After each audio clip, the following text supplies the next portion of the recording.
Assalamualaikum warahmatullahi wabarakatuh. Good afternoon, everyone. Good afternoon, Mr. Soni Tandiana, and also my fellow friends. How are you doing? I hope you all are in a good condition. So, today you'll be here with me, Anisanur Islamiyati, with ID number 2021222038, and I'll guide you for today's presentation until the end. And I'm here with my partners. There are Anzad Warasta with ID number 1621221113 and Fiara Spiana with ID number 2021222031. All right, today's topic is about literal translation and what are we going to present? There are varieties of close translation, the translation of poetry, faithful and false friends, words in their context, elegant variations, back translation test or BTT, accepted translation, constraints on literal translation, natural translation, and the last, the role of context.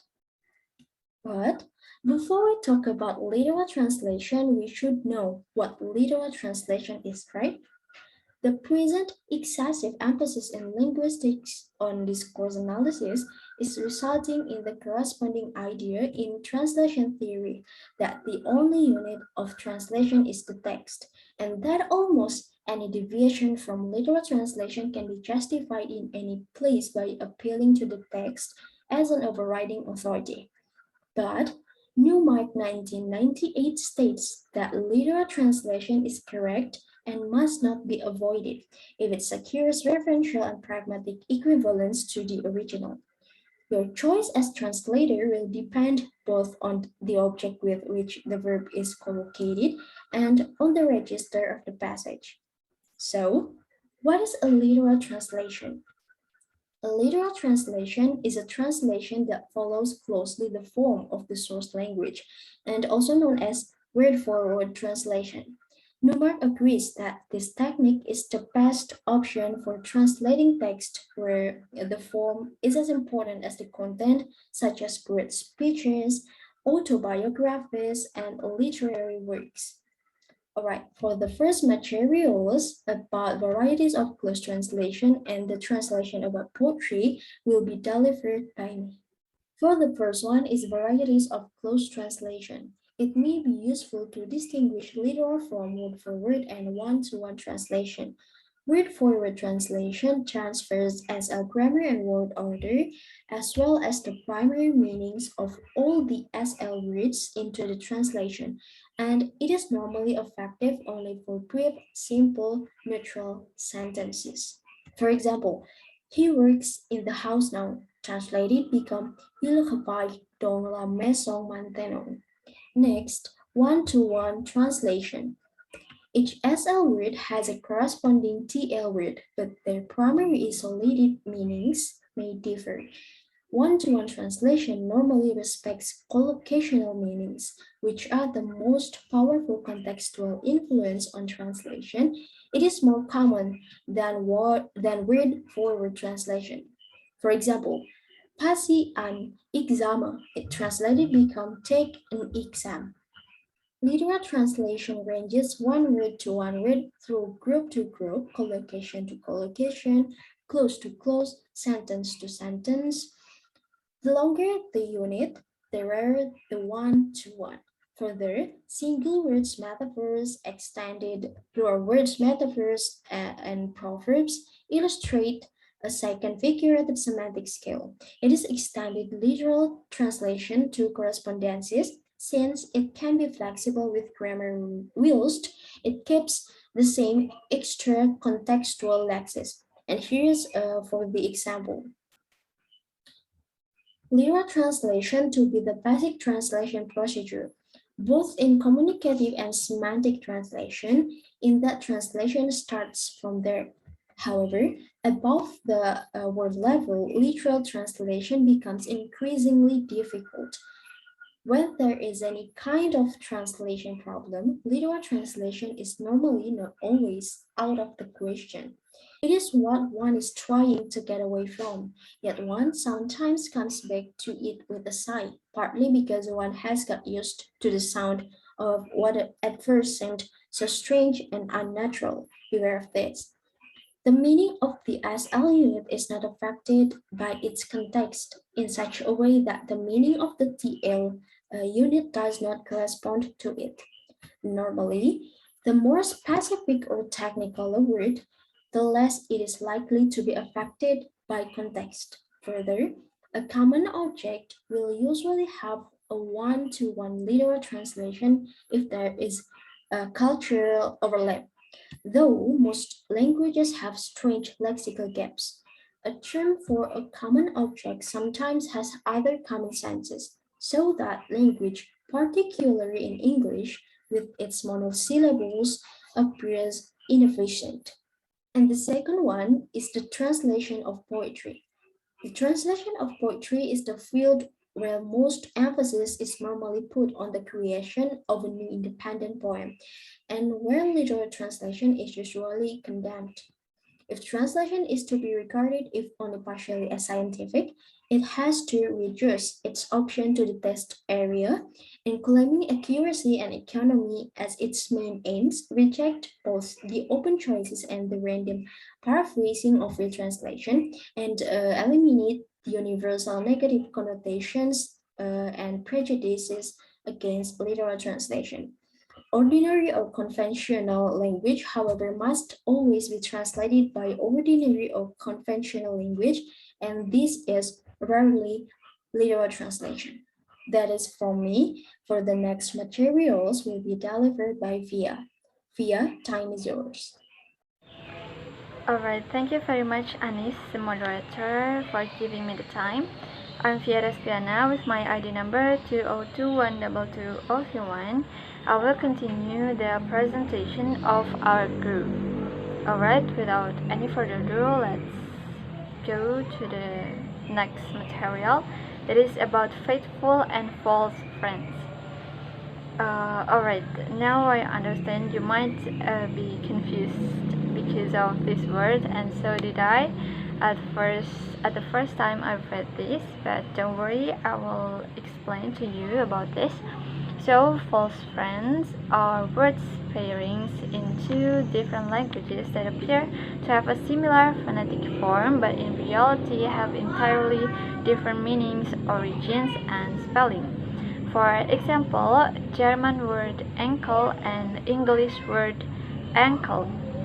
Although it sounds nearly the same, but it has different meaning.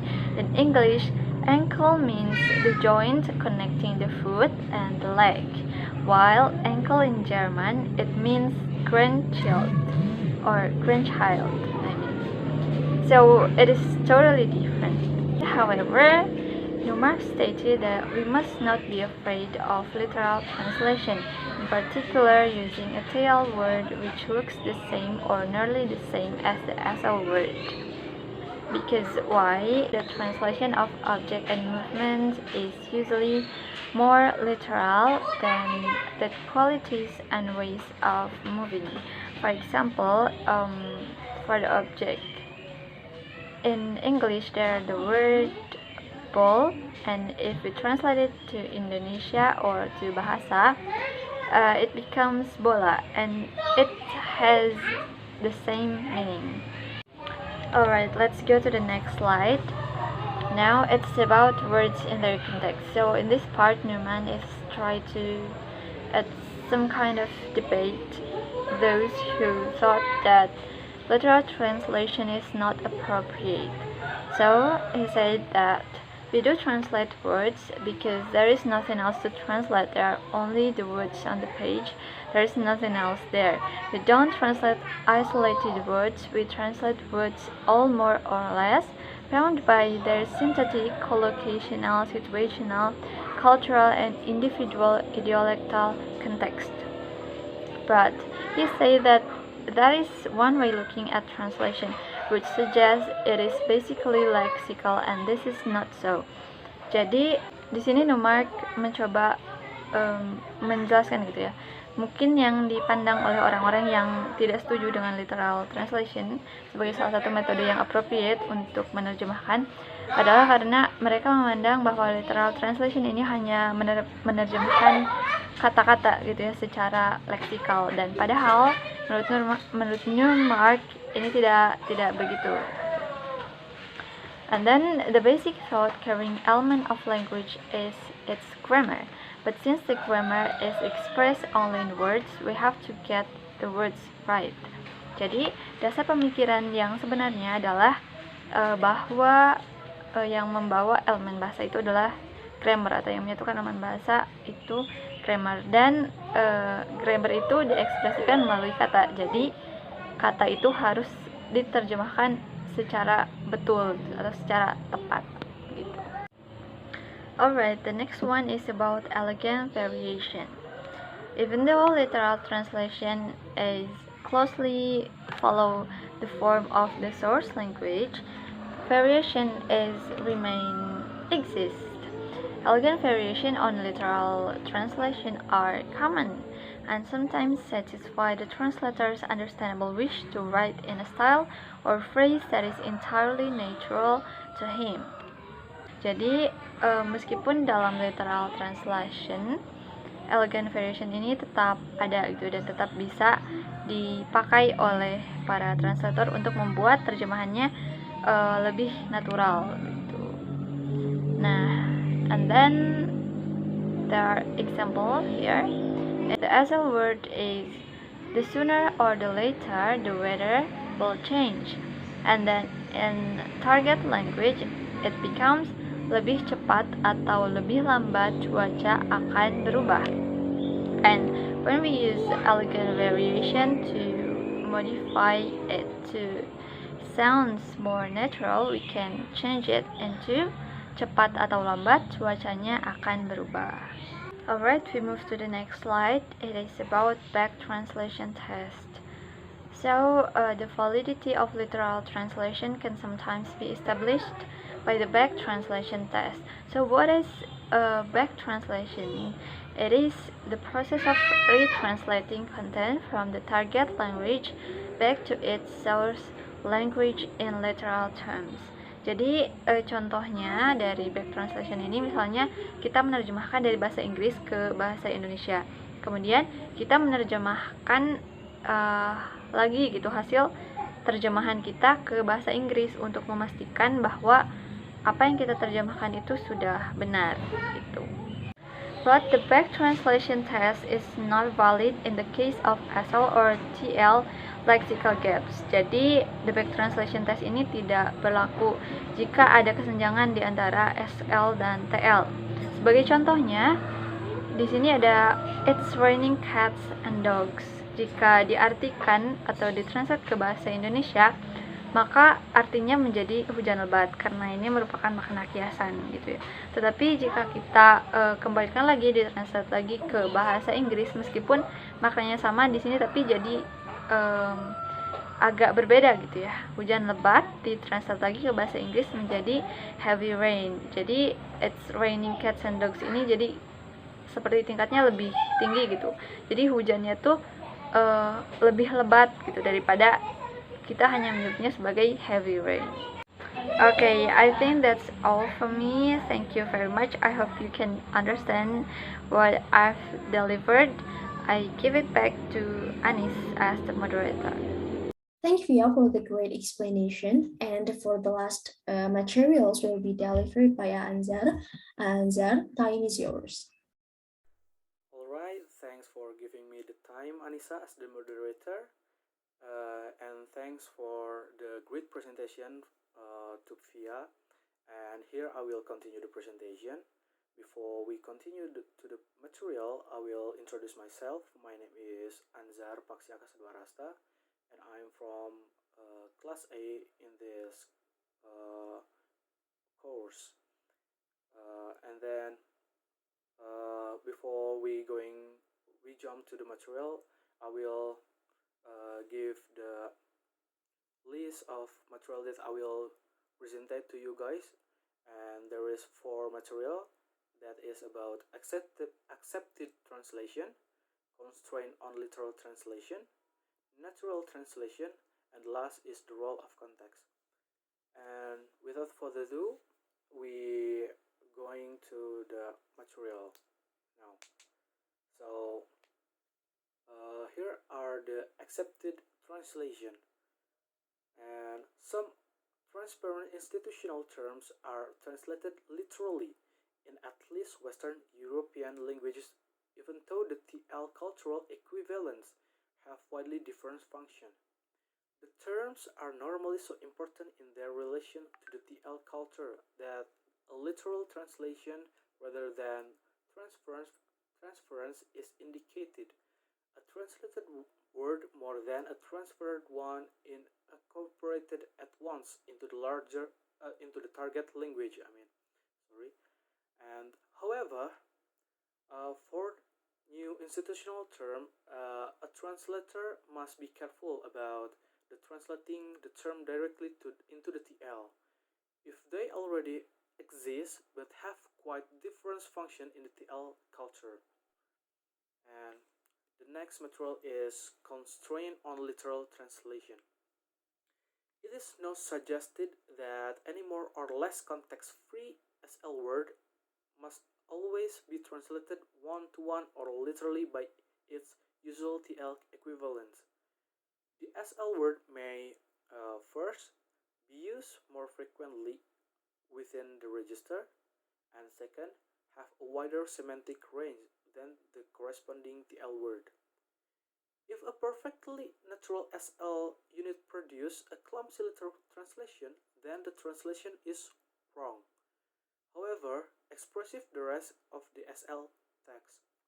So, ordinary language, which in English is usually descriptive language, not colloquial but natural, is equally appropriate in written and spoken language, marked by phrasal verbs. Familiar alternative like such as words block, kids, cast, job, and something like that is a familiar alternative. And empty verbs and verb nouns like make his way to and can hardly ever translated literally. It's not it can't translated one on one word. It's hard to be translated literally. And next is natural translation. And the only valid arguments against an acceptable literal translation of an ordinary language unit is that you find it unnatural. If it's unnatural to you, you should avoid it. In this sense, the argument in favor of translation having the impress of translator's own way of writing has precedence for the principle of literal translation.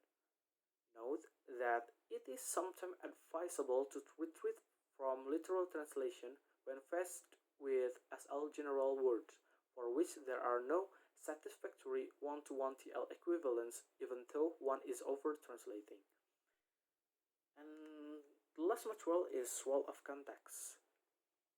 In translations, the translator indeed has to be aware of all the varieties of context, but this does not mean that the context is overriding factor in all translation and has primacy over any rule, theory, or primary meaning. Context is omnipresent, but it is relative. It affects technical term and neologism less than general words. It permits a structured text and touch disjointed text rather lightly. Where a writer deliberately innovates, the translator has to follow him and blow the context. I think if that's all from me. I think that's all from me. I will give to the moderator. I think that's all from me. Thank you for attention, and I will give the time to the moderator, please. Thanks to Anzar for the great explanation, and that's all from us. I'll conclude today's materials that a good literal translation must be effective in its own right. The less context bound the words, for example, lists, technical terms, original metaphors, unacceptable collocations, the more likely literal translation, whilst the more standard are the collocation, colloquialisms, idioms, stock metaphors, the less likely is a literal translation. Inevitably, there is a proper place for literal translation as a procedure in all good translations. Thank you for your attention and sorry for our imperfections in delivering the materials. See you. Wassalamualaikum warahmatullahi wabarakatuh.